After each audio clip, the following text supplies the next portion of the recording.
Aku selalu mikir setelah umur 45, hidupku bakal datar-datar saja. Sampai suatu hari, aku bertemu seorang karyawan baru bernama Rehan. Pemuda polos, pendiam, tapi entah kenapa, tatapannya selalu bikin tubuhku terasa aneh. Awalnya cuma tatapan kecil, lalu cara dia salah tingkah setiap kali aku mendekat. Dan yang paling tidak bisa kulupakan, cara napasnya berubah waktu aku terlalu dekat dengannya di ruang gudang yang sempit itu. Kisah ini menggambarkan seorang gadis tua yang sudah lama dan paling benci dengan pria. Tetapi, begitu dia ketemu berondong yang sangat muda ini, dia betul-betul merasakan lain dari yang lain. Bahkan akhirnya dia jatuh cinta. Karena itu saudara, kisah ini paling menarik. Mari kita tonton bersama.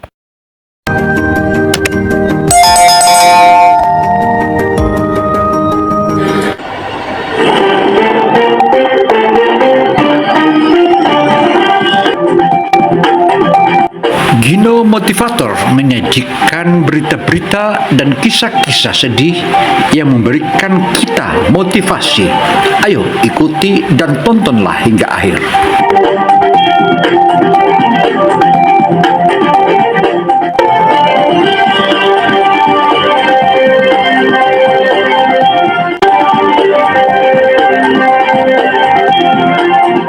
Aku sendiri bingung, kenapa seorang pemuda sederhana bisa membuatku memikirkan hal-hal yang sudah lama tidak berani kupikirkan. Puncaknya terjadi saat malam hujan itu.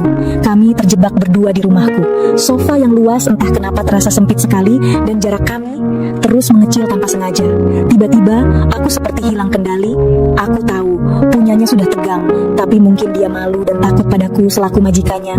Aku refleks langsung membukanya dan kamu pasti tahu kenapa aku tidak bisa tidur sampai pagi.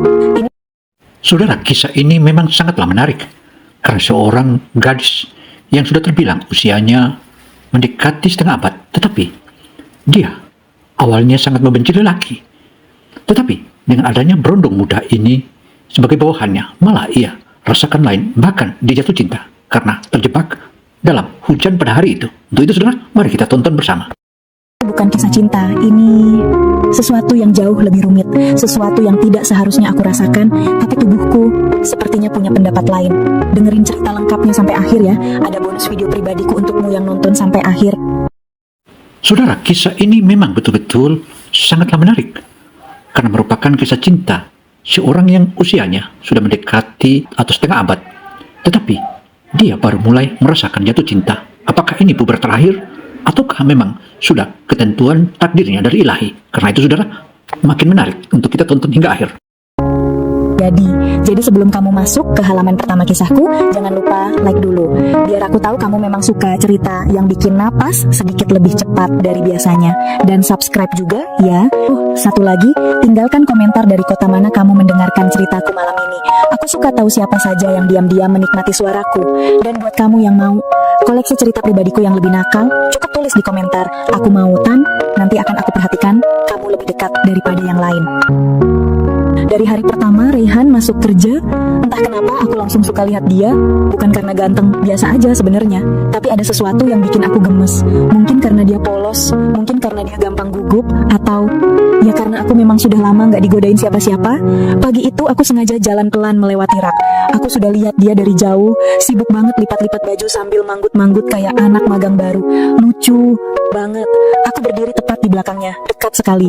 Pagi Rehan. Bisiku lembut, hampir nempel. Dan seperti yang kuduga, dia langsung kaget setengah mati. Kak, pagi bu. Suaranya bergetar. Aduh, aku sampai pengen ketawa. Bukan ngeledek, tapi kok ya lucu banget lihat cowok setegang itu cuma karena aku berdiri deket. Aku maju setengah langkah, cuma sedikit, tapi cukup bikin dia salah posisi. Gimana kerjanya? Capek? Ucapku manja sambil pura-pura cek barang. Dia menelan ludah, aku dengar jelas. Enggak bu, saya biasa aja. Makin lucu. Aku pura-pura ambil baju di rak atas. Tanganku terangkat, tubuhku maju sedikit, dan kami hampir bersentuhan. Saudara, di ritme awal antara Rehan dan bosnya ini tampaknya mulai muncul benih-benih cinta. Dan tampaknya sang bos malah terus makin mendekati hingga Rehan selalu terkikuk. Tetapi hal ini bukanlah menyakiti Rehan, tetapi Rehan juga malah semakin bangkit semangat kerjanya. Karena itu saudara, tonton terus. Ya Tuhan, kenapa dia harus semenarik itu dalam keadaan gugup? Dan jujur aja, ada sesuatu dalam cara dia menghindari tatapanku yang justru bikin aku makin penasaran. Aku jalan pelan meninggalkannya, tapi sempat melirik sedikit. Raihan masih berdiri kaku, seakan baru saja lihat sesuatu yang bikin dia bingung sendiri. Aku bangkit dari kursi dan berjalan ke sisinya. Perlahan, sengaja, pelan, dia langsung kaku. Aku berdiri di sampingnya, cukup dekat sampai dia bisa mencium wangi parfumnya aku hari itu. Tuh kan, makin kaku, gumamku sambil tersenyum kecil. Bu, bukan, katanya pelan, padahal jelas sekali itu, iya. Aku meletakkan tanganku di meja, agak condong sedikit ke depannya. Posisi kami jadi lebih dekat dari biasanya. Raihan menunduk, bukan karena takut, tapi lebih karena tidak tahu harus melihat kemana. Aku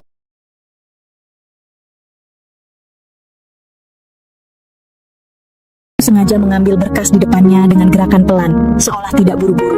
Ini loh, aku mau tanya soal laporan stok. Cuma itu kok, kataku dengan nada yang sengaja dibuat terlalu santai untuk jarak seintim itu. Saudara sang CEO, ternyata perlahan-lahan dia mulai melakukan pendekatan-pendekatan. Dan pendekatan itu meskipun dia juga segan ataupun kikuk, tetapi 100% dia punya kemauan ingin melakukan sesuatu yang pada akhirnya pencintanya makin membara, dan itulah yang terjadi. Raihan mencoba fokus ke kertas, tapi aku bisa lihat matanya tidak benar-benar membaca apapun. Dia lebih sibuk berusaha menjaga napasnya tetap stabil. Aku kemudian duduk di tepi mejaku, tepat di sebelahnya. Raihan, panggilku lembut. Ia menoleh sedikit, pelan banget, seakan takut melihatku terlalu lama. Kalau kamu gugup setiap kali aku dekat, nanti gimana mau kerja bareng aku? Tanyaku sambil tersenyum manja. Dia membuka mulut, tapi tidak ada suara keluar. Dan aku malah menikmati permainan ini. Sore itu kantor hampir tutup. Lampu-lampu mulai redup, sebagian karyawan sudah pamit pulang. Aku duduk di ruanganku, pura-pura sibuk dengan laptop. Padahal dari tadi nunggu satu hal. Raihan lewat depan pintu. Dan benar saja, bayangannya muncul di kaca. Aduh, kenapa jantungku ikut deg-degan? Raihan, panggilku lembut. Dia berhenti, menoleh cepat seperti anak sekolah dipanggil guru. Iya, Bu? Masuk sebentar. Nada suaraku sengaja kubuat pelan, seperti mengajak ngobrol sesuatu yang rahasia. Dia masuk pelan-pelan, menutup pintu dengan hati-hati. Kenapa, Bu? Aku berdiri dan berjalan mendekat. Tidak terlalu dekat, tapi cukup dekat untuk membuatnya salah ambil napas. Kamu capek? Tanyaku sambil memperhatikan wajahnya. Dia menggeleng, jelas bohong, tapi lucu. Kemarin kamu bantuin aku kan? Hari ini gantian aku yang mau kasih sesuatu. Aku mengambil botol minuman dari laci, tapi gerakanku sengaja pelan. Saudara sang CEO perlahan-lahan melakukan berbagai upaya untuk mendekati Raihan. Bahkan Raihan pun sudah mulai bertingkah salah. Bahkan ia beberapa kali salah melakukan sesuatu. Karena itu dari sinilah mulai terjadi kekikukan antara keduanya.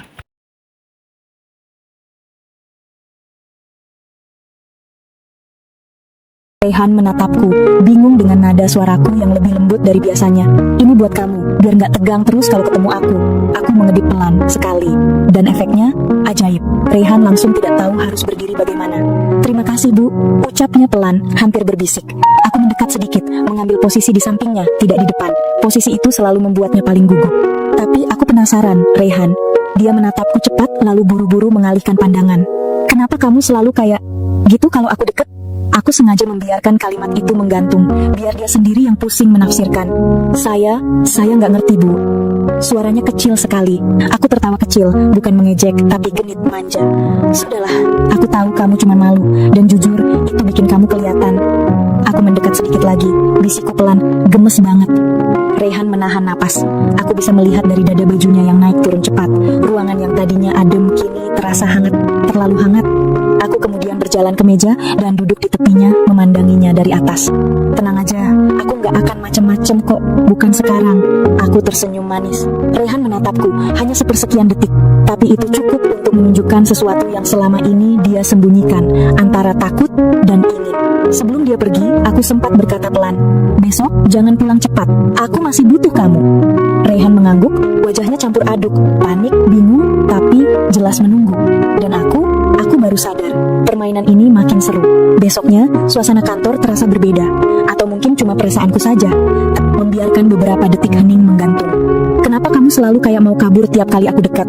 Aku memiringkan kepala sedikit, manja. Dia mengalihkan pandangan. Saya cuma nggak mau kelihatan salah, Bu. Aku tertawa kecil, suara rendah yang sengaja kubiarkan lama. Kamu nggak salah apa-apa, justru cara kamu gugup itu yang... Aku berhenti sesaat, memberikan jeda yang membuat udara seolah berhenti. Bikin aku pengen dekat terus. Raihan langsung menahan napas. Tangannya mengepal kecil tanpa sadar. Aku pelan-pelan menyentuh lengan bajunya. Bukan kulitnya, hanya kainnya. Tapi efeknya seperti aku baru saja menyentuh sesuatu yang jauh lebih panas. Tubuhnya menegang, bukan takut, bukan marah. Tapi reaksi yang jelas-jelas dia coba sembunyikan sejak hari pertama. Aku suka lihat kamu begini, kataku pelan.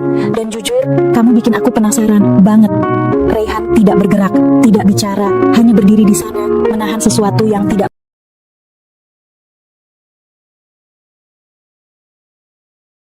mau ia akui. Aku tersenyum tipis. Kita belum selesai, Raihan. Besok datang ke rumahku setelah pulang kerja. Dia menatapku cepat, kaget, bingung, dan jelas ada sesuatu lagi yang ia tahan. Tenang, kataku lembut sambil berjalan melewatinya. Aku cuma ingin ngobrol, mungkin. Dan aku meninggalkan gudang itu sambil tersenyum karena aku tahu besok permainan kami masuk level baru. Jam sudah lewat 7 malam ketika Raihan tiba di depan rumahku. Dari jendela aku melihatnya berdiri kaku sambil mengetuk pintu pelan, seolah takut rumahku bisa meledak kalau ia mengetuk terlalu keras. Aduh, kenapa dia harus selucu itu? Aku membuka pintu sambil tersenyum kecil. Masuk, Raihan, tenang aja, nggak ada siapa-siapa selain aku. Aku bisa lihat jelas, langkahnya berat. Bukan karena takut, tapi karena dia nggak tahu apa yang akan terjadi. Dan justru itu yang bikin suasana makin panas tanpa perlu sentuhan apapun. Rumahku hangat, lampu temaram, wangi vanila samar-samar. Bukan, nggak usah terlalu formal. Panggil aku Nadia. Dia menatapku sebentar, wajahnya memanas. Nah, Nadia, suaranya kecil sekali. Duh, kenapa kedengaran semenggemaskan itu? Kami duduk di sofa, jarak kami kecil sekali. Aku sengaja duduk agak dekat, tapi tetap memberi ruang agar aman. Tapi aku tahu, kedekatan semacam itu sudah cukup untuk membuat Raihan kehilangan fokus sepenuhnya. Jadi, aku mulai sambil memutar gelas di tanganku. Kamu tahu kan, aku panggil kamu ke sini bukan buat kerja. Raihan menelan ludah lagi. Iya Nadia. Aduh, aku hampir tersenyum puas saat dengar namaku keluar dari mulutnya. Aku mencondongkan tubuh sedikit, membuat dia refleks bersandar ke belakang. Tenang, aku cuma mau ngobrol. Tapi kami berdua tahu, ngobrol yang kumaksud bukan ngobrol biasa. Aku memperhatikan wajahnya lama. Tatapannya berantakan, napasnya tidak stabil, jari-jarinya bermain sendiri. Dan jujur, itu membuatku penasaran setengah mati. Raihan, bisikku lembut. Aku suka lihat kamu kalau lagi begini. Begini gimana? Suaranya hampir patah. Aku tersenyum halus, senyum yang sering bikin pria dewasa saja goyah. Yang gak tahu harus ngapain, yang gugup kalau aku dekat, yang kayak mau kabur, tapi diam di tempat.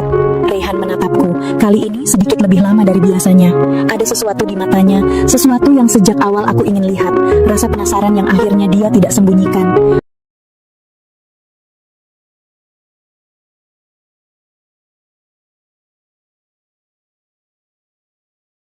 Aku mendekat sedikit, hanya beberapa sentimeter, tidak menyentuh, tidak melampaui batas, tapi cukup untuk membuat udara di antara kami berubah.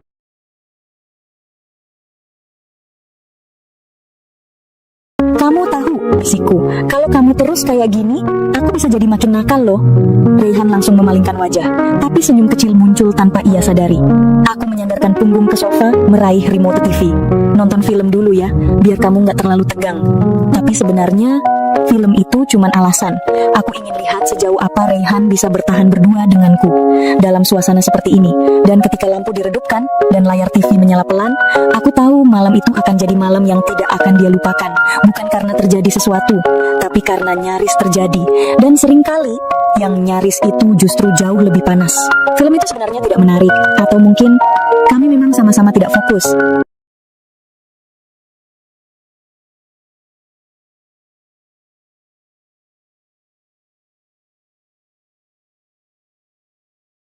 Karena sepanjang film berjalan, aku justru lebih sibuk memperhatikan Raihan dari sudut mataku. Ia duduk tegak, tidak berani menyandarkan punggung sepenuhnya. Tangannya menggenggam celana kuat-kuat, dan setiap kali aku bergerak sedikit saja, tubuhnya ikut kaku.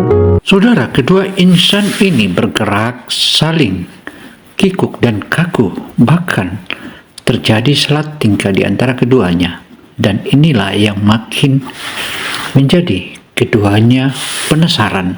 Karena itu saudara, tonton terus karena ini makin menarik untuk disimak. Sungguh, pemuda ini terlalu mudah dibaca, dan justru itu yang membuatku sulit menahan senyum. Aduh, kamu tegang banget sih, kataku sambil memiringkan tubuh sedikit mendekat. Raihan langsung memalingkan wajah.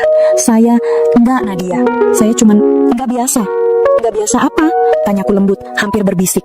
Dia tidak jawab, tapi aku bisa melihat dari cara napasnya berubah, lebih cepat, lebih dangkal. Aku tahu betul tanda-tanda itu, dan bukan karena takut, tapi karena dia benar-benar tidak tahu bagaimana menghadapi kedekatan seperti ini. Sambil pura-pura mengambil bantal kecil, aku bergeser. Tidak banyak, hanya beberapa sentimeter, tapi cukup membuat paha kami hampir bersentuhan. Raihan langsung menahan napas. Aduh, reaksi sekecil itu saja bisa bikin suasana berubah total. Tenang aja, aku nggak akan ngapa-ngapain kok, kataku sambil tersenyum nakal. Raihan mengangguk cepat, tapi ekspresi wajahnya jelas menunjukkan ia tidak percaya sepenuhnya. Dan jujur saja, memang seharusnya begitu. Aku sendiri bahkan tidak yakin bisa menahan diri kalau dia terus-terusan begini. Suara hujan dari luar tiba-tiba terdengar lebih keras. Lampu temaram di ruang keluarga membuat bayangan kami terlihat di dinding. Dua orang yang duduk terlalu dekat, dalam suasana terlalu tenang untuk dibiarkan begitu saja. Aku meliriknya. Raihan, ia menoleh pelan. Ya, Nadia, aku cuma mau bilang. Aku mendekat sedikit lagi, suaraku turun setengah nada. Kamu itu bikin aku penasaran dari hari pertama. Wajah Raihan langsung memerah, bukan merah biasa, tapi merah yang hanya muncul saat seseorang merasa sesuatu yang dalam. Saya juga bingung Nadia, kalau dekat kamu tuh rasanya ia berhenti, tidak melanjutkan. Dan jujur, aku suka saat laki-laki berhenti di tengah kalimat seperti itu, karena sisanya biasanya jauh lebih jujur, tapi tidak berani diucapkan. Aku tersenyum kecil dan berkata pelan, kamu gak harus jelasin, aku sudah lihat dari cara kamu napas. Dia menunduk cepat, malu setengah mati. Tapi aku bisa lihat senyum kecil di ujung bibirnya. Aku bersandar santai sambil menatap layar TV yang sebenarnya sudah tidak ada artinya. Besok, kamu masih masuk kerja kan? Iya, jawabnya pelan. Bagus. Aku menatapnya lagi, lebih lama, lebih dalam. Soalnya setelah ini, aku rasa kita nggak bisa pura-pura biasa lagi. Raihan menatapku, kali ini tidak mengalihkan pandangan. Ada sesuatu yang akhirnya ia terima, entah apa, tapi jelas membuat matanya berubah. Lalu aku berdiri pelan, menepuk bahunya dengan lembut. Pulang ya, sudah malam. Ia bangkit perlahan, masih salah tingkah, tapi kali ini ada keberanian baru di wajahnya. Dan ketika ia berpaling sebelum membuka pintu, aku tahu ia ingin bilang sesuatu. Bisikku, kalau aku minta kamu jujur malam ini, kamu siap? Dia menutup mata sebentar, lalu berkata pelan, saya suka sama Nadia, bukan sebagai atasan, tapi sebagai perempuan. Kata itu berhenti di udara, dan entah kenapa, rasanya jauh lebih panas daripada sentuhan apapun. Aku menarik napas pelan, menahannya beberapa detik. Kenapa baru bilang sekarang? Karena saya takut. Takut apa? Takut gak bisa berhenti kalau sudah mulai. Kalimat itu hampir membuatku kehilangan kendali. Aku berdiri perlahan, menatapnya dari atas.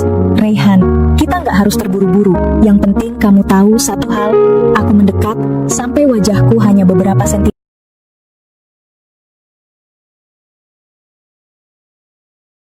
dari wajahnya.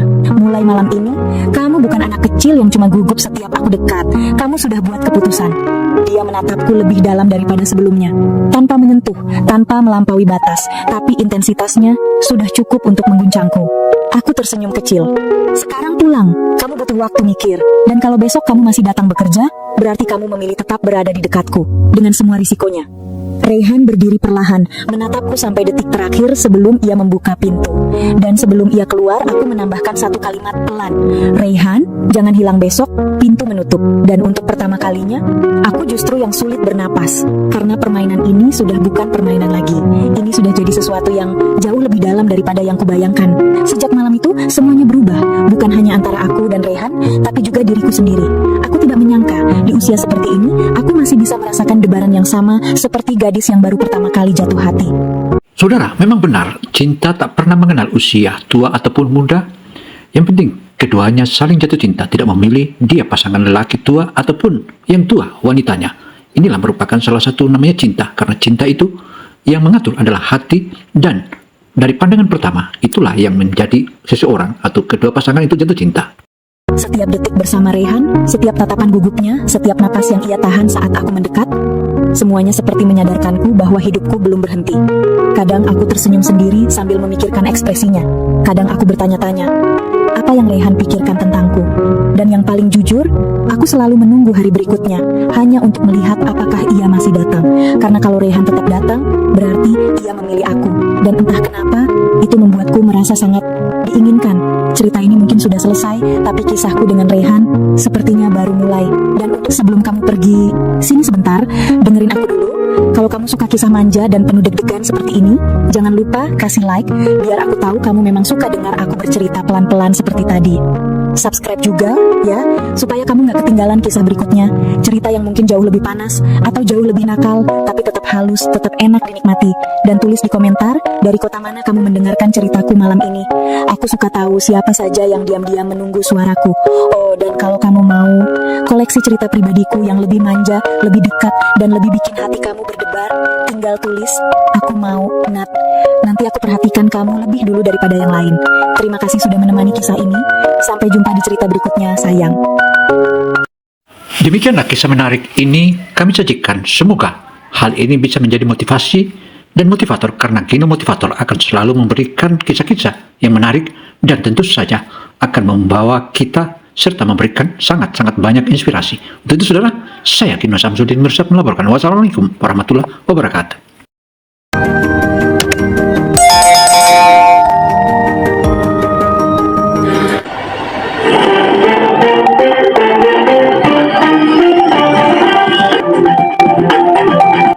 Gino Motivator menyajikan berita-berita dan kisah-kisah sedih yang memberikan kita motivasi. Ayo ikuti dan tontonlah hingga akhir.